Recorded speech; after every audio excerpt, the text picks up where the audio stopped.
Olá pessoal, tudo bem? Dando sequência aqui na discussão da Lei 16 do município de Mongaguá, né? Estamos falando aí do Estatuto do Magistério e paramos, né? A gente vai fazer aula ao vivo, mas para tirar as dúvidas, né? Eu quero ver se a gente consegue terminar isso aqui. Paramos aqui na seção 14 dos impedimentos, né? O artigo 63.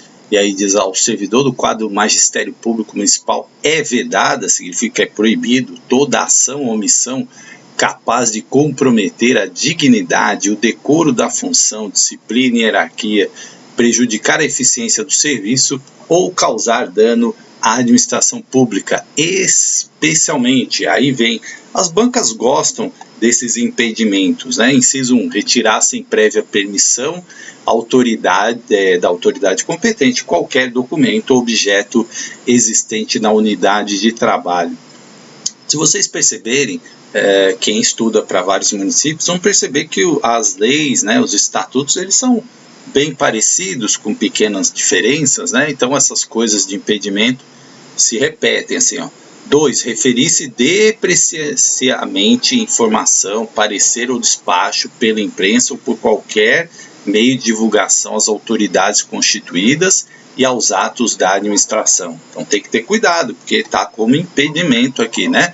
E aí é de forma depreciativa, pejorativa, muitas vezes, né? Então tem que ter cuidado com isso. 3. Valer-se da sua qualidade de servidor para obter proveito pessoal. Você usar o seu cargo para algum benefício, né? Por exemplo, vou de alguma forma me favorecer porque eu sou professor da rede, ou, né? Então não pode, tá? Coagir ou aliciar subordinados com objetivo de natureza político-partidária, também não, né?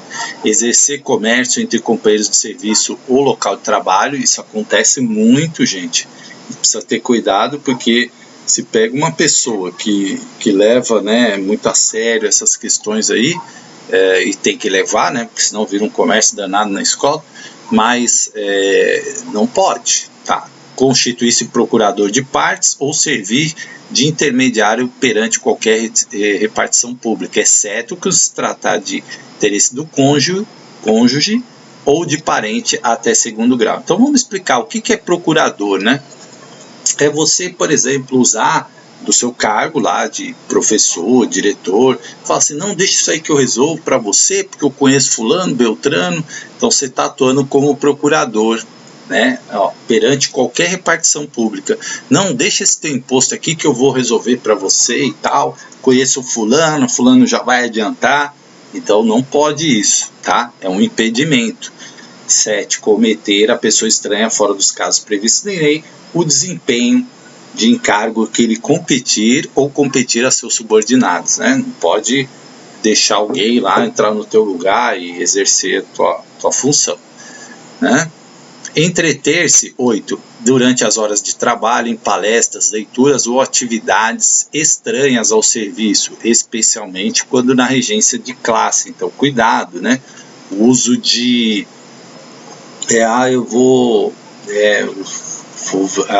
a pessoa está fazendo prova, vou assistir um filme. Parece que não, mas não pode isso. 9. Empregar material de serviço público para fins particulares, outra coisa que às vezes as pessoas confundem bastante. 10. Fazer circular ou subscrever rifas ou lista de donativos no local de trabalho, não pode, tá? Embora muitas vezes isso aconteça, mas não pode. 11. Receber estipêndios de fornecedores ou entidades fiscalizadoras. Estipêndio é valor em dinheiro, né? Então, o cara da merenda vai lá e fala, vou te dar um troquinho aí, né? Eu vou te dar um brinde, uma coisa que foge do padrão normal, tá? 12.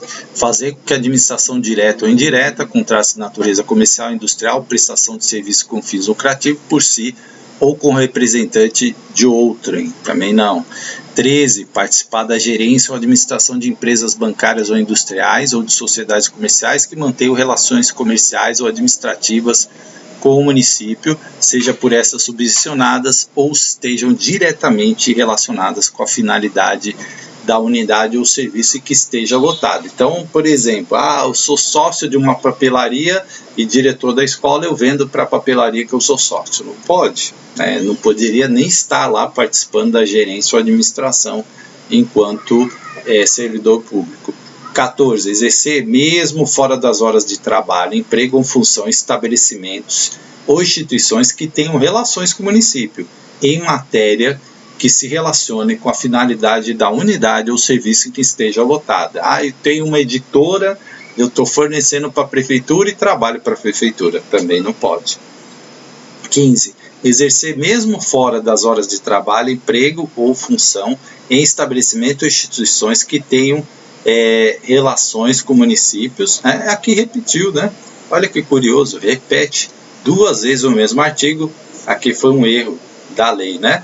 Aí vem o 15 certo, aqui está errado. Isso aqui foi tirado realmente do site lá, né? Tanto é que é bem atualizado, ó. É do fim do ano aqui, né? Que eu tirei. Então, pula esse 15 que está errado aqui, né? Comerciar ou ter parte em sociedades comerciais, nas condições mencionadas no inciso 14 desse artigo, podendo em qualquer caso ser acionista, cotista ou comandatário. Acionista, cotista, isso pode, né, desde que você não tenha ali funções de gerência, funções, né? Por exemplo, o cara investe na bolsa e é acionista da Petrobras. Tem problema? A Petrobras fornece combustível para o município? Claro que não, né? Nesse caso não.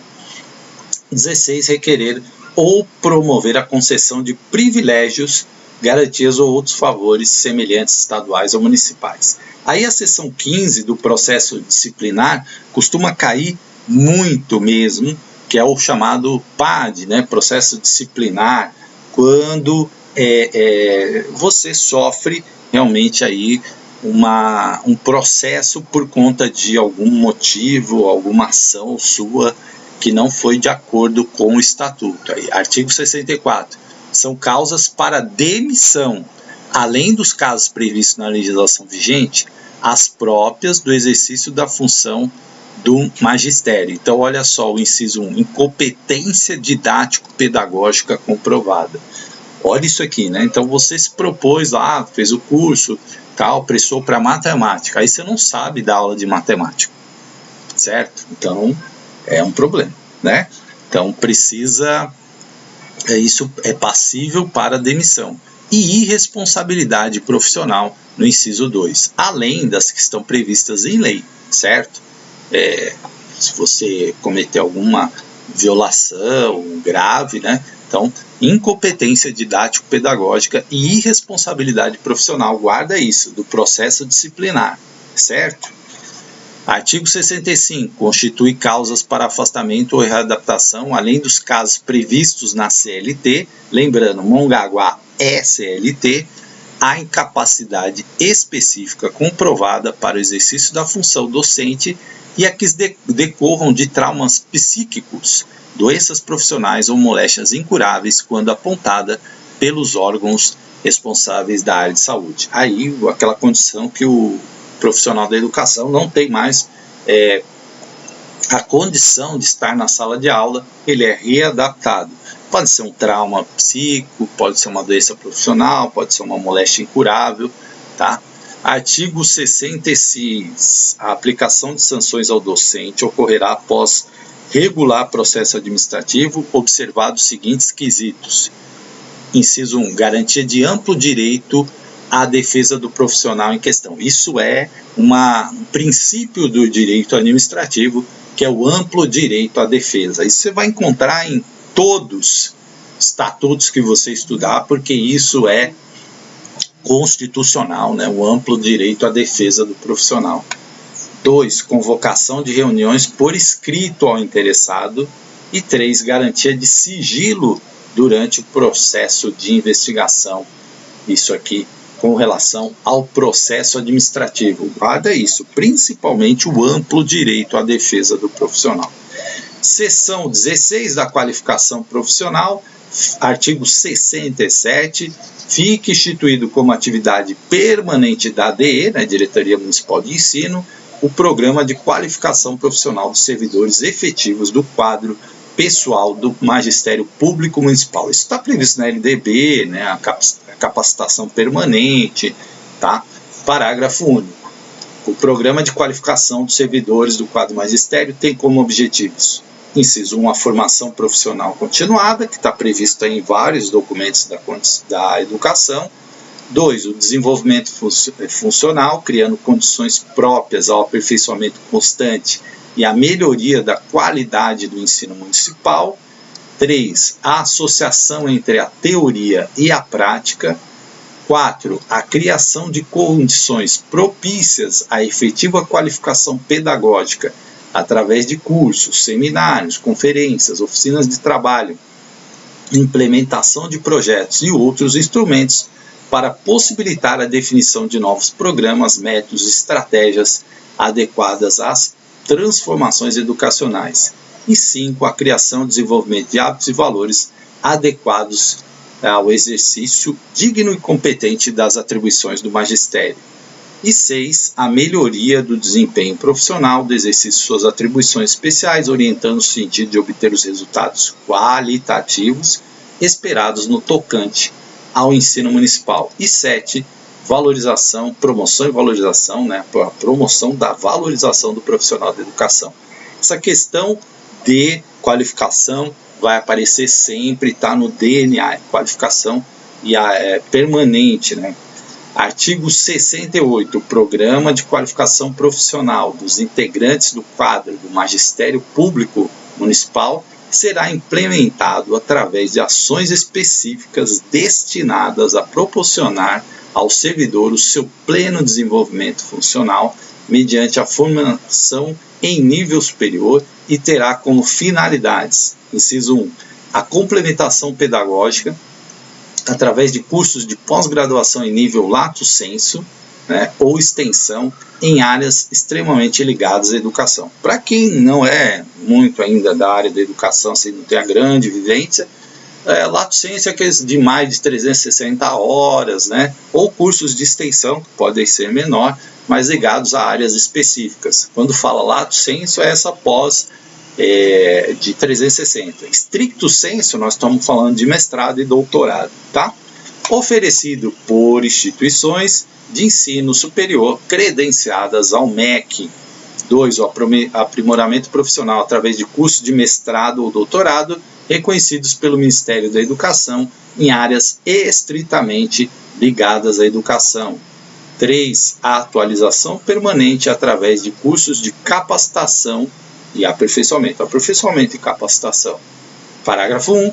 Os cursos de pós-graduação em nível lato sensu referidos no inciso 1 do caput desse artigo deverão ter a duração mínima de 360 horas, conforme eu falei. Então, sempre que aparecem números, fique atento, porque pode a banca perguntar.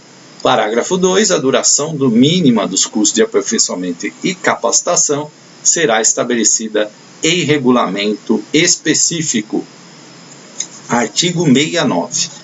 Compete à Diretoria Municipal de Educação em relação ao Programa de Qualificação Profissional para os integrantes do quadro do Magistério Público Municipal, inciso 1, a elaboração de programação anual de atividades, identificando as áreas a serem contempladas, os servidores que dela participarem, as ações a serem priorizadas. 2, a doação das medidas necessárias para que fiquem asseguradas iguais oportunidades de qualificação.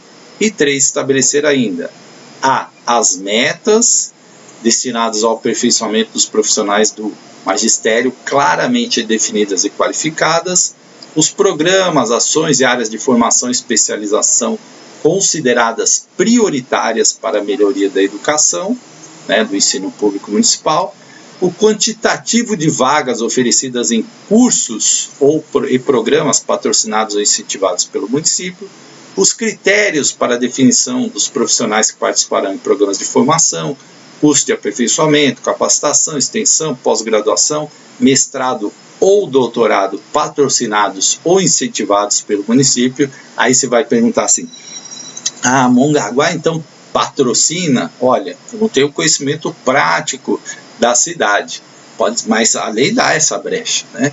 Mas aí precisa realmente verificar se isso ocorre. É muito raro acontecer, né?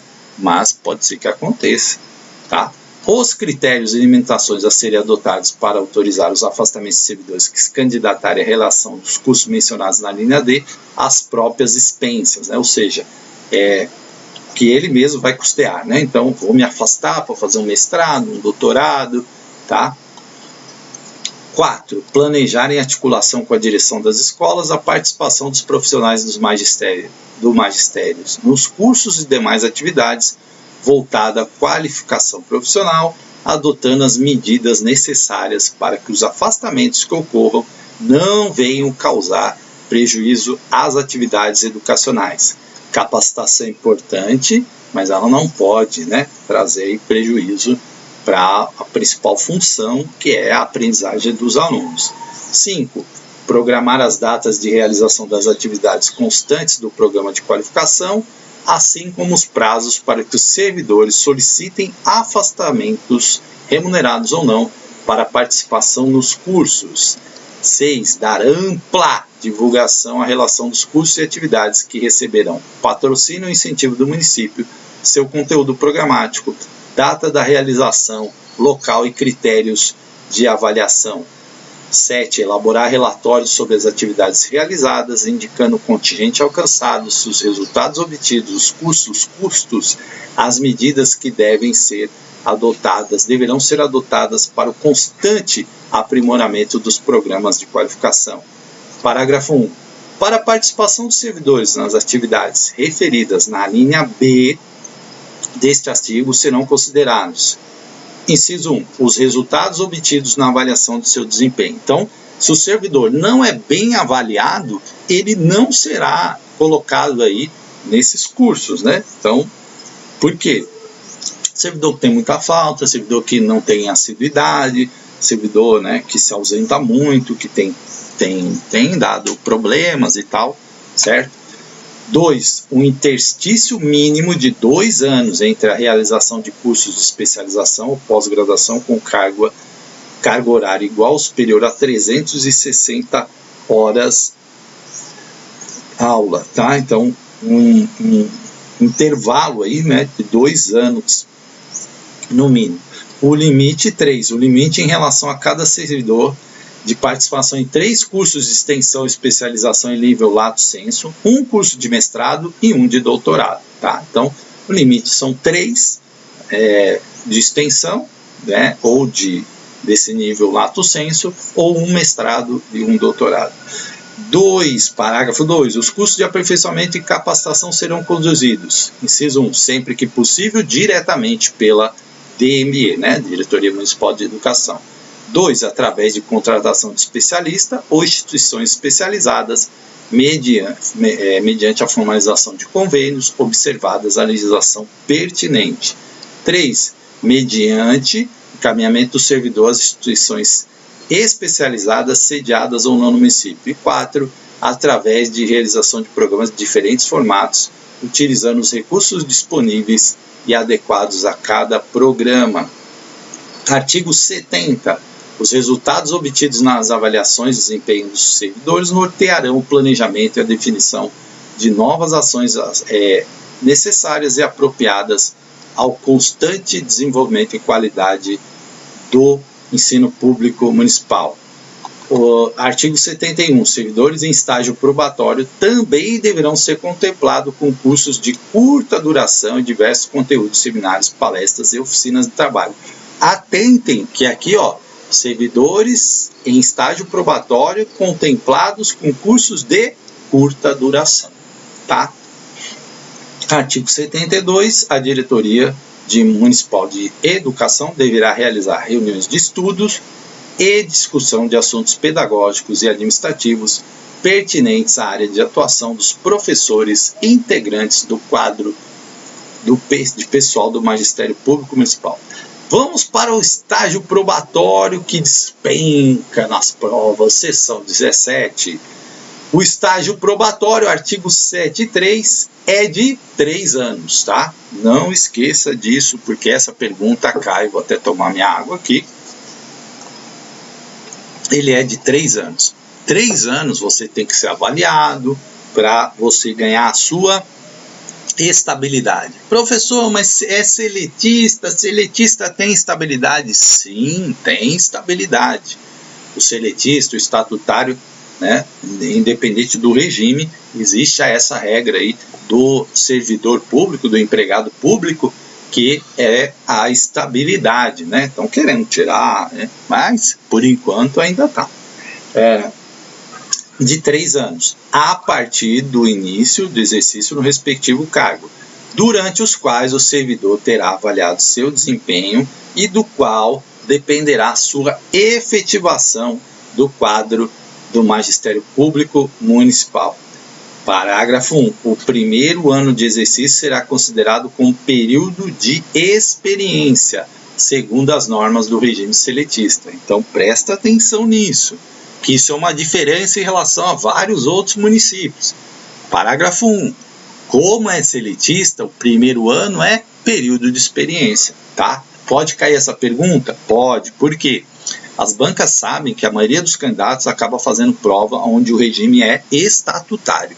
Aí, a banca, sabendo disso, ela fala, vamos ver se o pessoal está ligado aqui que no seletista, o primeiro ano é período de experiência. Aí eles colocam lá, de acordo com, né, a lei 16, tal, seção 17, estágio probatório, quais afirmativas são verdadeiras? Aí coloca isso aí, você fala, não tem nada a ver isso aí, primeiro ano de experiência, o que conta é o estágio probatório 3 anos. Também, mas como é um regime seletista, né, tem o primeiro ano como período de experiência. Parágrafo 2. Fim do período de experiência, o servidor admitido por concurso público adquirirá estabilidade provisória. Olha, isso é diferente, tá? Provisória. Passou um ano, tem estabilidade provisória, tornando-se definitivamente estável após 2 anos de efetivo exercício, conforme a Lei Municipal 1362 de 22 de abril de 1961, tá? Então, cuidado com isso aqui, porque isso aqui é diferente do estatutário. É diferente, muda o jeito. O período é o mesmo, 3 anos de estágio probatório. O que tem diferença é que, como é CLT, o primeiro ano é a experiência, aí você adquire uma estabilidade provisória, tá? No estatutário não tem isso, tem a avaliação dos 3 anos lá, certo? Parágrafo 3, o docente titular de cargo que vier a se afastar terá seu probatório interrompido, retomando a contagem a partir de seu retorno. 4. O servidor em estágio probatório, uma vez aprovado na avaliação de desempenho, será declarado efetivo. Artigo 74. Caberá à Diretoria Municipal de Educação os procedimentos e as conclusões em relação à avaliação de desempenho do profissional de estágio probatório, dando cumprimento ao estabelecido nessa lei. Seção 18 da readaptação. Temos muitos professores readaptados, né? Readaptação é o aproveitamento do servidor efetivo do quadro pessoal do Magistério Público em cargos de atribuições afins e responsabilidades compatíveis com a limitação que lhe tenha sido atribuída, com base em sua capacidade física e mental, verificada em inspeção médica competente. Parágrafo 1. O integrante do quadro magistério poderá ser readaptado em decorrência de alterações de seu estado físico ou mental que venham a comprometer o desempenho de tarefas específicas de sua função. Parágrafo 2. Caso seja avaliado como incapaz para o serviço público, o readaptando será aposentado por invalidez, nos termos da legislação vigente. Aí vale lembrar que a sua aposentadoria por invalidez você não pode mais trabalhar, certo? Trabalhar só se for de maneira informal, certo? Trabalhar formalmente, não. Por quê? Porque você está aposentado por invalidez, certo? 3. A readaptação em nenhuma hipótese acarretará aumento ou redução de carga horária de trabalho e do vencimento do readaptado. Parágrafo 4. A jornada de trabalho do readaptado relacionada à titularidade adquirida em concurso público deverá ser cumprida integralmente, incluindo o tempo previsto para as horas atividades. Parágrafo 5º, a classe ou regência de aulas a cargo do professor com readaptação definitiva será atribuída a outro docente a título precário até a realização do próximo concurso de remoção. Por quê? Aquele readaptado saiu da vaga, certo? Aí vem alguém para ocupar aquela vaga a título precário. Ele não vai fixar a sede, porque a sede será fixada, né? O cargo ali, aquela função ali, aquela vaga, através do concurso de remoção.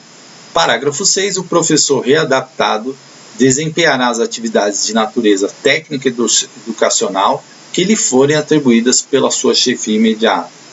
Parágrafo 7. A lotação, né? Eu queria falar lotação. A lotação do professor readaptado será determinada pela Diretoria Municipal de Educação, designada a unidade escolar em que passará a atuar o readaptado, sendo preferencialmente aquela que era de sua lotação, e no turno que o servidor atuava, com atribuições adequadas à sua nova situação funcional. Então, a ideia é que o servidor continue da mesma unidade, continue no mesmo período, tá? Às vezes isso não é possível, mas essa é a ideia.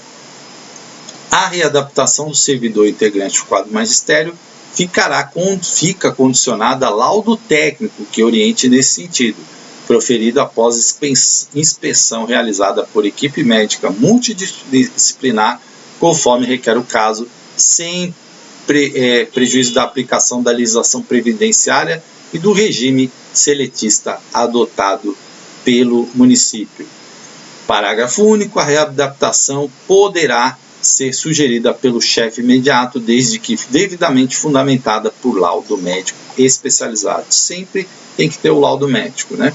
Artigo 77. O docente readaptado, inciso 1, integra o quadro do magistério municipal e será remunerado tendo por base a carga horária de seu cargo ou função em que estiver integrado.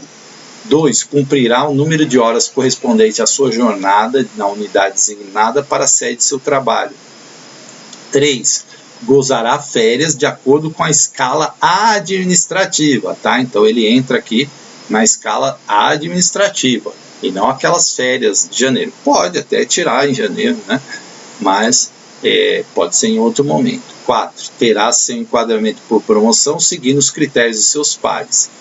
E 5. Não faz jus à percepção de adicional no trabalho noturno, não devendo cumprir atividades após as 22 horas. Então, olha só, docente readaptado não faz jus ao trabalho noturno e não deve cumprir atividades. Muita atenção nisso, porque a banca pode utilizar desse expediente.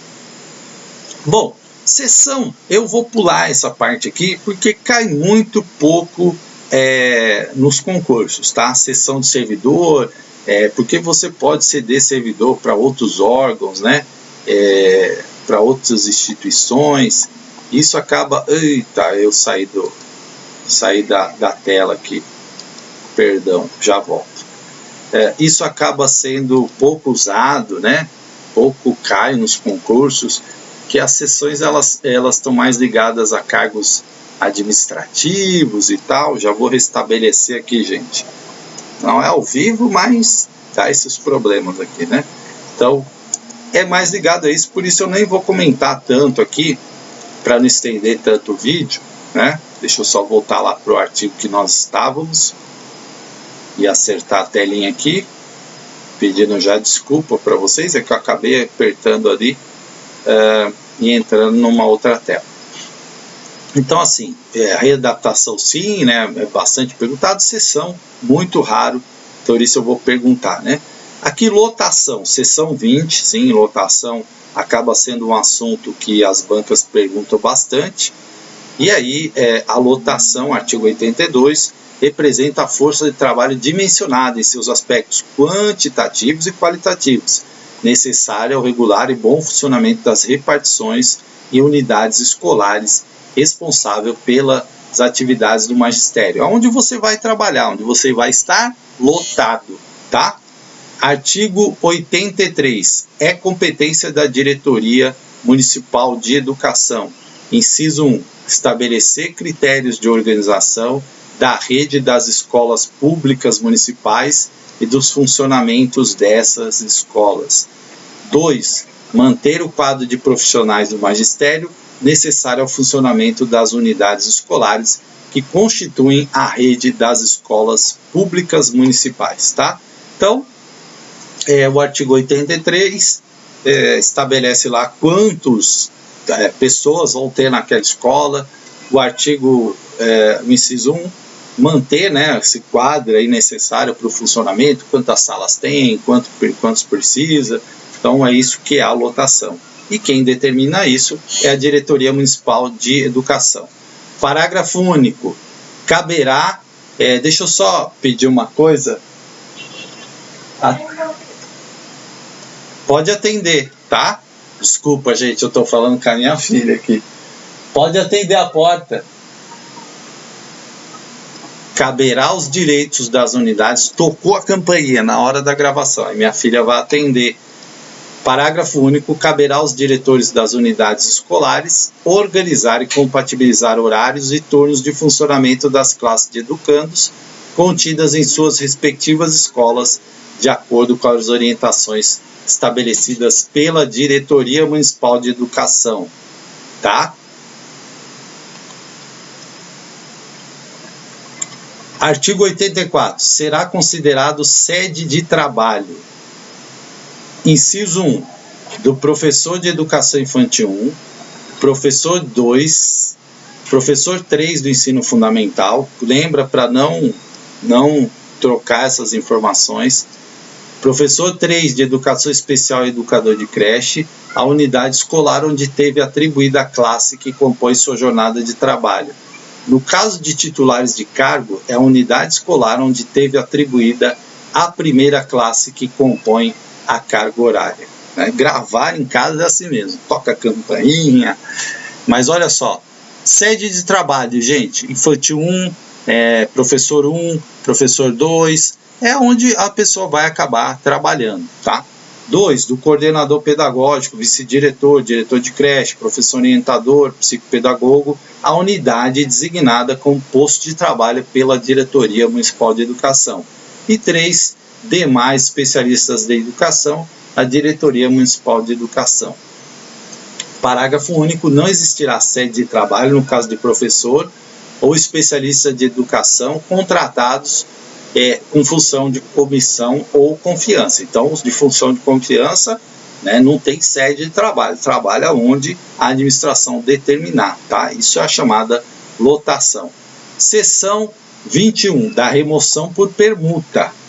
Eu quero trocar com alguém. Pode, certo? Desde que seja vantajoso para todos os lados, para a administração. Olha, fulano trabalha lá num lugar de Mongaguá e eu trabalho em outro. Eu trabalho numa ponta e ele na outra. Só que eu moro na ponta que ele trabalha e ele trabalha. Vamos trocar? Dá para trocar? Né? Então pode também fazer isso.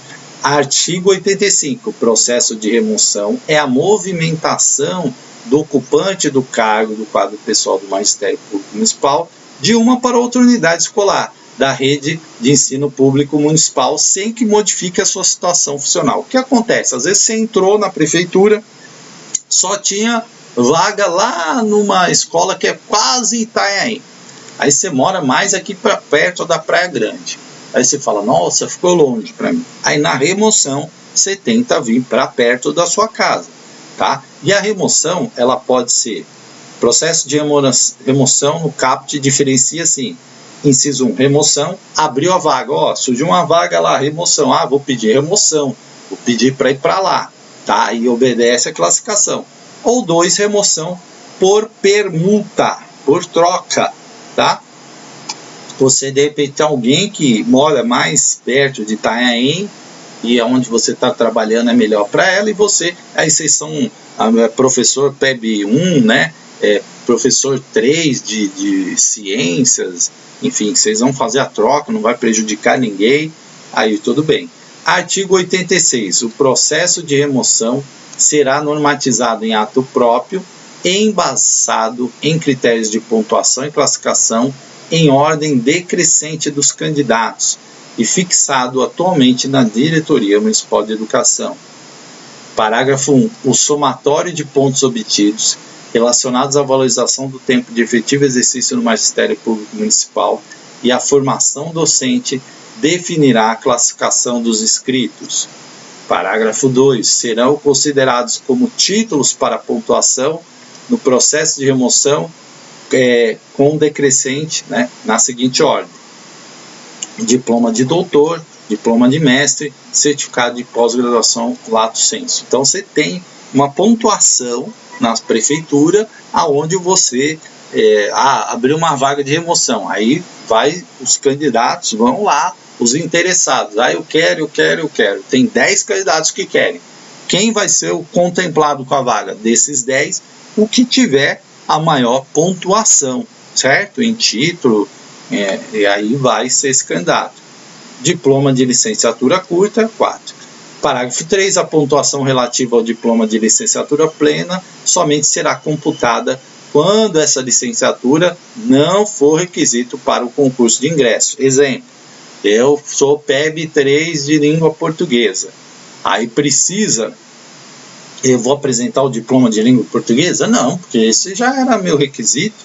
Eu vou apresentar o meu de pedagogia? Não, porque eu sou PEB 1, já era requisito, certo?